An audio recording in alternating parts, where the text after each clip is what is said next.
Pada mau kemana nih? Nongkrong dulu dong bareng saya Virus dan Saya Nia di podcast After Class bersama narasumber seru, Kece. wow abis. Pokoknya semua ada deh di sini. Hanya ada di podcast After Class.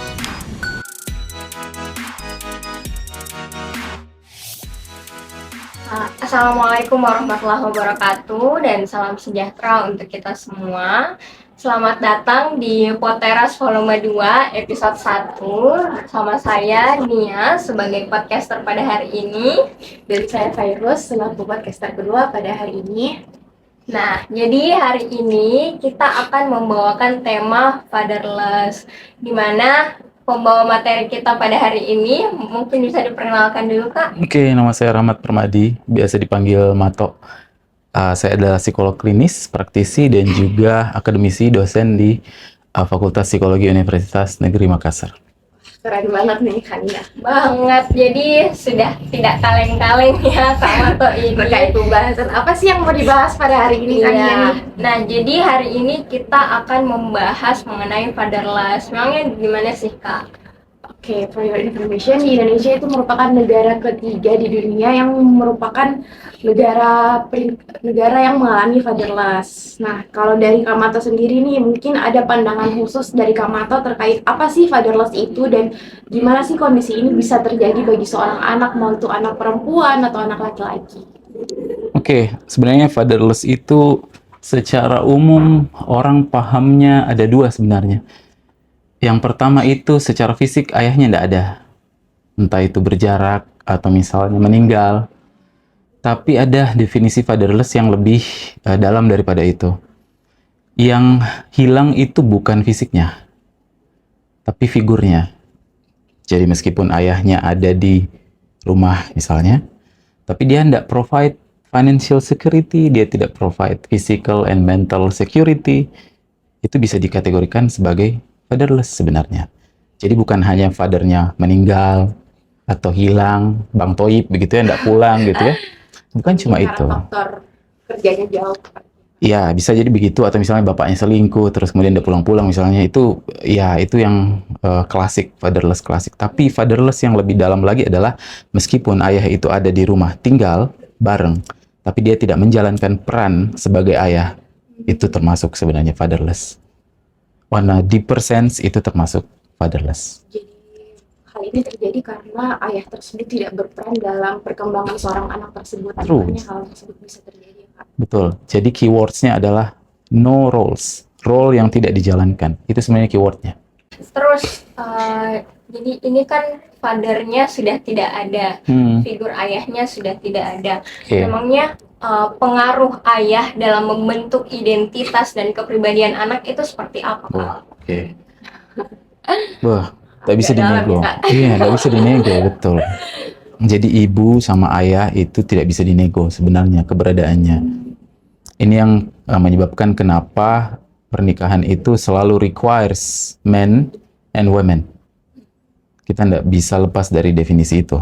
Karena kenapa? Kedua peran ini tidak sama, tapi sama pentingnya. Artinya kalau hilang salah satunya sudah selesai gitu. Jadi bukan cuma ayah sebenarnya, tapi ibu pun kalau ibu tidak ada sudah selesai. Jadi sepenting itu. Ayah khususnya itu yang pertama, kalau kita bicara psikodinamika ya, itu dia perannya adalah pembangunan norma. Atau kita sebut di psikologi mungkin super ego. Ya, cukup klasik lah, anak psikologi pasti tahu super ego. Super ego itu isinya adalah norma, moral, aturan, rules, disiplin, dan lain-lain. Nah, figur ayah itu fungsinya membangun itu. Dan perannya sebenarnya mirip tapi tidak sama terhadap anak cowok dan anak cewek. Beda Ki. Contoh saya kasih. Contoh misalnya untuk anak cewek. Maka peran ayah selain menjadi protektor, itu menjadi semacam blueprint untuk si anak cewek itu. Ya, blueprint. Artinya gini, itu patokan dia untuk melihat figur laki-laki ke depannya. Oke. Nah, so if the father is not there, atau misalnya the father was there, tapi selama ayahnya ada, ayahnya itu tidak bertanggung jawab, abusive, dan lain-lain, maka itulah cetakan yang diambil oleh anak perempuan itu, bahwa man is irresponsible. let's say. Jadi maksudnya pandangan seorang anak ini kepada laki-laki pada umumnya menggambarkan seperti ayahnya gitu ya Kak? Betul. Itu kalau anak perempuan. Artinya apa? Besok dia hanya akan bisa berelasi dengan baik dengan orang yang seperti itu. Jadi itu blueprint. Sepenting itu sebenarnya figur ayah. Nah, kalau dengan premis yang sama di anak laki-laki, maka dia akan punya patokan untuk bersikap Seperti itu ya, seperti ayahnya. di ayahnya itu. Gitu. Itu secara behavior. Ya, sedikit psikodinamik juga itu. Tapi kalau mau yang lebih dalam lagi begini. Ayah itu memberikan figur otorita untuk anak. Artinya gini, anak itu akan tahu aturan ketika dia menakuti sesuatu. Dan figur pertama yang ditakuti adalah ayah. Ayah, khususnya anak laki-laki, itu takut sama ayah karena mungkin ada yang pernah dengar Oedipus kompleks ya. Nah, kompleks Oedipus itu adalah pada saat anak laki-laki bersaing memperebutkan cinta mamanya. Gitu, ya. Bersaingnya dengan siapa? Dengan ayah. Nah, otomatis supaya itu terjadi ayahnya harus ada. Dan Oedipus kompleks itu adalah fase yang wajar harus dilalui. Misal saya harus lalui itu. Harus dilalui. Saya harus bersaing dengan ayah saya. Bersaingnya itu seperti ini. Ayah itu powerful. Dia mestinya powerful, makanya kewajibannya powerful. Power dari segi apa? Fisik, mental, finansial. Inilah perannya dia. Memang agak berat ya ini tanggung jawabnya, agak berat. Saya saja ngomong ini berat karena saya baru belajar menjadi father gitu kan. Tapi dengan adanya ini, anak laki-laki itu tanda kutip terancam. Terancam karena ini mama saya mencintai ayah saya. Otomatis saya kalau mau dicintai, saya harus seperti ayah saya. Ya alhamdulillah kalau ayahnya powerful. Artinya si anak itu akan I have to be as powerful as him. Dia harus mencontohkan. True, betul. Dan itu bukan pikiran, itu dorongan natural, dorongan instinktif untuk bersaing. Dad, I have to kill you. I have to compete against you to win my mom's love. Nah, itu sehat. Dan syarat untuk terjadinya itu adalah 1, bapaknya harus ada, kan gitu. 2, bapaknya harus powerful. Terjadilah persaingan itu. Makanya kalau kalian lihat anak cowok itu biasanya dekat sama mama. Cemburu sama bapaknya. Bapaknya juga biasa jengkel kalau anaknya, kau itu sama anakmu terus misalnya. Ini persaingan yang sebenarnya sehat, membangun kepribadian. Selama tarafnya cukup, itu bisa membangun kepribadian anak laki-laki to be a powerful man. Gitu. Itu sebenarnya sih secara umum dulu ya untuk anak laki-laki. Anak perempuan bila lagi bersaing juga, tapi bersaing dengan siapa kira-kira? Dengan mamahnya. Dengan mamahnya untuk memperebutkan Cinta cinta ayahnya. Gitu. Jadi sama, premisnya kurang lebih sama. Ibu saya dicintai sama ayah saya karena dia penuh kasih sayang dengan kualitas-kualitas tertentu misalnya.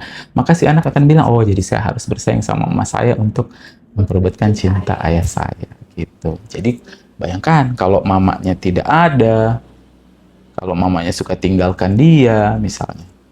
Jadi dia akan bilang apa? Mama saya yang cuek sama saya dicintai sama ayah saya. It's okay to be cuek. It's okay to be cuek. Bahkan I have to be cuek. Jadi itulah peran role itu, father and mother, khususnya di father tadi itu perannya terhadap anak laki dan anak perempuan itu ada perbedaan di situ. Tapi peran besarnya adalah protection. Itu nggak bisa dinego. Protection, kejam memang. Protection apa? Fisik, psikis, finansial. Cruel, but that's the truth. Every man supposed to have that. Jadi memang di dalam suatu pernikahan dan membangun karakter seorang anak, keduanya ini sangat dibutuhkan ya Kak. Sangat dibutuhkan. Oke. Tadi ini kita sudah bahas mengenai identitas terbentuknya identitas seorang anak yang dibentuk oleh orang tua mereka. Nah, sedangkan bagaimana kontribusi seorang ayah dalam membentuk hubungan sosial dan emosional si anaknya ini, Kak? Sosial dan emosional, oke. Nah, kalau ibu, biar bisa ngerti ayah, kita mulai dari ibu dulu ya. Iya. Ibu itu, menurut kalian ayah dan ibu itu yang lebih welas asih atau penuh kasih sayang itu yang mana? Ibu. Ibu. Ya, jadi memang untuk perannya ibu itu rata-rata adalah untuk membangun sikap prososial si anak. Jadi biasanya kalau ibunya hadir banyak, maka dia akan bisa bersikap lembut dan lain secara sosial dia akan bagus gitu. Tapi coba kalian perhatikan anak-anak yang ayahnya tidak ada dan dia terlalu dekat dengan ibunya. Biasanya sikapnya anak laki-laki itu seperti apa? Emosionalnya susah dijaga. Susah dijaga, dan bagaimana misalnya perawakannya kalau dia terlalu dekat dengan ibunya, anak cowok terlalu dekat dengan ibunya dan bapaknya jarang ada atau bahkan tidak ada. Feminim. Karena yang diolah hanya afek, hanya kelembutan, welas asih dan lain-lain. Dan ujung-ujungnya orang seperti itu bisa jadi people pleaser. Kenapa? Karena tidak ada boundaries. Oh, bantu kak dulu ya? Oke, saya bantu kau. Bantu kak dulu. Oke, bantu Dia kau. tidak memiliki batasan untuk orang lain. Dia tidak memiliki batasan. Siapa yang atur itu batasan? The father. Gitu. Jadi kaitannya dengan sosial tadi itu adalah the father teach the children to be aggressive in healthy way. Ada yang nama ini penelitian unik. Ada penelitian rough and tumble between rats. Jadi tikus itu dites, diamati gitu. Tikus yang berinteraksi dengan orang tuanya, khususnya dengan the male yang laki-laki, atau dengan tikus-tikus kecil, itu kadang mereka bermain rough and tumble. Main rough and tumble itu kayak smackdown begitu, kecil-kecil gitu kan.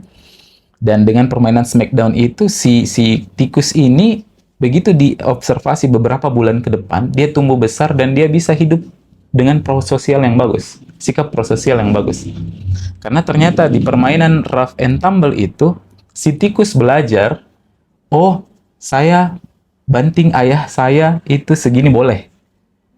Oh kalau segini itu saya sakit. Oh kalau segini itu ayah saya tidak senang gitu. Jadi rough and tumble itu melalui interaksi kayak bermain bergulat begitu, si tikus itu belajar bahwa oh ada yang bisa saya lakukan, ada yang tidak bisa saya lakukan. Lagi-lagi, boundaries. The father defines that. Jadi sepenting itu, dan pada saat itu dilakukan oleh si tikus, dia lebih bisa bekerja sama dengan orang-orang, bukan orang-orang, kan ini tikus ya masa orang. Dengan tikus-tikus lainnya. Begitu juga dengan laki-laki, dengan anak laki-laki, anak perempuan juga malah, father. Kalau kalian lihat kaitannya dengan sikap prososial ya, pertanyaan tadi Nia terkait perkembangan sosial dan emosinya toh. Kalian coba pergi ke lapas, lapas pria dan wanita, itu kalian bandingkan lebih banyak mana? Pria. Oke, satu. Oke, sudah kita fokus ke pria. Ada dugaan kira-kira bagaimana father and mother-nya mereka? 90%, about 90% orang-orang di dalam napi itu have no father figure. Fatherless. Artinya apa? Ternyata kehadiran ayah bisa membantu laki-laki itu mengendalikan agresivitasnya. Bukan membunuh agresivitas ya, bukan membunuh maskulinitas, mengontrol. Cuman banyak sekarang miskonsepsi bahwa maskulinitas itu bahaya, tidak boleh, toksik lah, patriarki itu toksik lah gitu ya. Itu bullshit sebenarnya ya. Sorry, boleh disensor nanti. Ya itu miskonsepsi yang besar. Sangat besar miskonsepsi itu. Dan kuncinya tadi itu yang Feris bilang. Maskulinitas itu harus tetap ada di laki-laki, tapi terkontrol. Dan peran kontrol besar itu ada pada ayah. Prososial. Coba lihat juga orang-orang begal. Kok mesti berapa kah? Dan kalian tahu kenapa mereka cari geng-geng seperti itu? Sebut misalnya geng-geng yang nama-nama kejam lah, geng serigala, geng kapak, dan lain-lain. Toh, kesannya apa itu kapak, serigala, dan lain-lain? Maskulin. Maskulin. Kenapa dia cari maskulin eksternal? Tidak mendapatkan. Kan dia tidak mendapatkan, betul virus, karena dia tidak mendapatkan maskulin internal dari bapaknya. Jadi dia berusaha mengkompensasi maskulinitas itu dengan bergabung dengan geng yang sok maskulin. That's the thing. Coba Moko sewa berapa, lihat Moko, pasti begitu. Ketika anak itu punya ayah dan ayahnya maskulin dan bisa teach him how to be healthy masculine person, man, dia tidak akan mengkompensasinya di luar lagi. Gitu. Sepenting itu. Nih. Jadi memang ya selama ini kadang kita cuma berfokus ibu yang lebih penting di dalam keluarga, tapi ternyata keduanya sangat bergantung ya untuk perkembangan seorang anak. Oke, mungkin dari Kak Mato sendiri nih, mungkin bisa menjelaskan terkait apa aja sih gangguan psikologis yang mungkin sering terkait dengan ketiadaan figur ayah ini bagi seorang anak laki-laki maupun perempuan. Gangguan psikologis, Berat mungkin Kak Mato ya. Banyak sekali, karena gini, ada itu quotes-nya Sigmund Freud, salah satu psikolog, pendiri ilmu psikologi juga malah. Sigmund Freud bilang, saya tidak bisa membayangkan kebutuhan yang lebih besar daripada kebutuhan seorang ayah gitu. Karena memang ternyata hilangnya salah satu dari figur orang tua itu akan besar membawa dampak psikologis di masa dewasa. Yang paling terlihat itu yang pertama adalah kebingungan identitas. Pasti. Dia tidak tahu how to use his body. Disorientasi peran seksual itu salah satunya. Walaupun isu ini mulai sudah banyak pandangan mengenai isu homoseksualitas dan lain-lain gitu ya.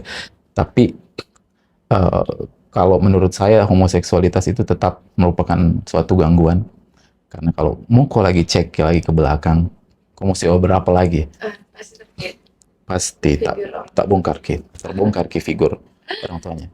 Saya bisa pastikan itu. Jadi salah satu adalah kebingungan identitas dia, itu salah satunya. Jadi kalau kita kayak aku bilang tadi nih ya, feminim ki. Syukur-syukur kalau feminim kita tapi masih ada sisa maskulinnya yang bisa dia kelola. Itu kan banyak jila laki-laki yang misalnya feminim ki tapi masih suka dengan perempuan kan. Tapi kalau misalnya feminim dan dia kemudian mempersepsi dirinya sebagai perempuan, sudah. Itu kan sudah waham sebenarnya itu. Itu satu. Yang kedua, antisosial.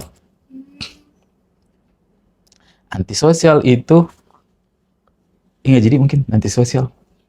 Nia, virus, masih ingat seperti apa fiturnya? Tidak mau bersosialisasi, kurang senang bersosialisasi. Oke. Kalau kurang senang bersosialisasi itu sebenarnya lebih ke fobia sosial, virus. Kalau antisosial itu kita sebut saja bahasa awamnya adalah psikopat. Oke? Psikopat itu dia... Sejauh itu ya ternyata. Jadi antisosial itu dia tidak peduli dengan norma sosial. Itu sebenarnya ciri khasnya. Ansos. Jahat gitu ya? Ya.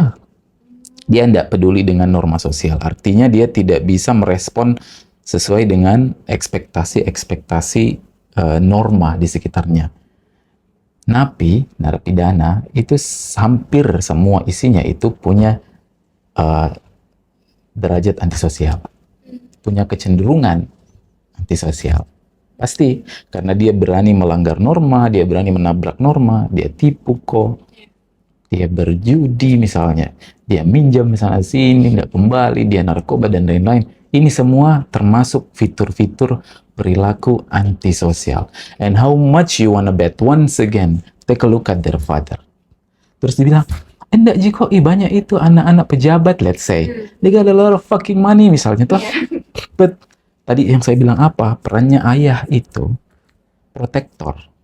Finansial satu, Ji. Ada juga fisik sama psikis. Jadi walaupun finansial dipenuhi, tapi fisik dan psikis itu tidak dipenuhi, sama, Ji. Jadi itu salah satu dampaknya. Antisosial, oke. Karena kebanyakan kalau yang misalnya anak-anak yang konglomerat begitu toh, atau anak pejabat dan misalnya secara materi aman, Ji, tapi kok antisosial ya? Paling dikasih makan pakai duit doang gitu. Tapi tadi kan kelekatannya itu tidak dijaga, rough and tumble-nya tidak dijaga, supervisinya itu tidak dikasih. Gitu. Jadi outputnya begitu. Jadi kalau yang saya lihat itu dampaknya dua itu yang banyak. Terus yang lainnya lagi itu gangguan neurotik. Neurotik itu ya kayak kecemasan, depresi, gitu. Kalau di perempuan itu kecemasannya rata-rata karena relationship dengan siapa? Iya, pasti. Itu saya selalu sedih sebenarnya kalau ada yang mengeluhkan soal pacarnya misalnya atau suaminya yang abusive misalnya. Kembali lagi. Coba. Pasti. Jadi blueprintnya kodong dia sudah dapat blueprint abusive dari awal. Jadi otomatis dia akan mengembangkan relationship yang abusive juga. Jadinya kan ya depresi itu cuma ujung tombak, Ji. Di ujung, Ji. Tapi kalau kita lihat tombaknya itu yang panjang, fatherlessness di sana. Gitu, Ki. Jadi deh, kalau kau tanya gangguan apa saja, deh bisa ke semua itu. Bisa kemana-mana. Semua bisa masuk ya? Semua bisa masuk. Termasuk schizophrenia. Schizophrenia itu kan ciri khasnya adalah halusinasi toh. Halusinasi itu kan nyata atau tidak? Tidak toh. Kenapa mereka memilih lari lari ke fantasi? Karena di real life-nya dia tidak dapat ya. Tidak terpenuhi di real life. Di real life-nya dia tidak bisa terpenuhi itu, dan real life terlalu berat buat dia. Dia kurang tough untuk deal with the harsh reality of life. Toughness itu didapat dari mana? Father lagi. Jadi mending saya lari kan. Apalagi sekarang kan kita punya banyak media ya untuk lari dari realita. Contohnya salah satu. Sekarang kita punya dating app toh. Sama situs-situs yang apalah itu kayak OnlyFans dan kawan-kawannya gitu ya. Itu membuat banyak laki-laki kemudian tidak berani having real relationship with real women. Gitu, karena it's really difficult to deal with the real women. It's much easier to having one night stand. Iya kan? Habis ini sudah minat, besok kita tidak kenal kan gitu. Terus orang seperti itu akan seperti apa besoknya? Hell, bukan neraka akhirat, bukan. But dia akan menghadap seperti itu ya. Ya, nyaman dengan tempat seperti itu. Dan dia akan berulang terus seperti itu terus dengan setan. Dan dia tidak akan susah menikah. Pun kalau dia nikah akan mudah untuk bercerai. Siklusnya seperti itu. Siklusnya seperti itu. Dia tidak bisa lekat. Yes. Dia tidak bisa bangun relationship dengan full responsibility. Karena itu tadi jalan kabur ke fantasi itu selalu ada. Buka mikir saja, apakah sekarang kah Tinder kah, apakah lagi Bumble kah gitu. Bukan ada Ji. Kan selingkuh deh misalnya kan gitu kan. Jadi jalan menuju fantasi itu banyak, plus orang-orang juga semakin mendukung dan less tough to deal with the shit of life. There will be shit of life. Cuman yang jadi masalah, we never taught to be tough to deal with them. Yang jadi masalah, kita tidak pernah diajar untuk menjadi tangguh hadapi itu semua. Dan siapa yang bertanggung jawab untuk mengajarkan ketangguhan itu, baik laki-laki maupun perempuan?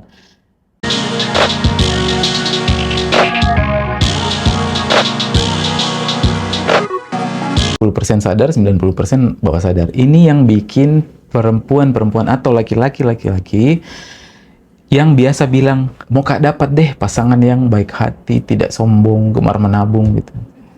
Misal perempuan lah, karena kita bicara father toh. Mau Kak dapat deh laki-laki yang bertanggung jawab gitu toh, tidak memukul, lembut gitu, sopan. Tapi itu kan sadar, Ci. Bawah sadarnya bisa saja dia bicara berbeda. Bawah sadarnya mungkin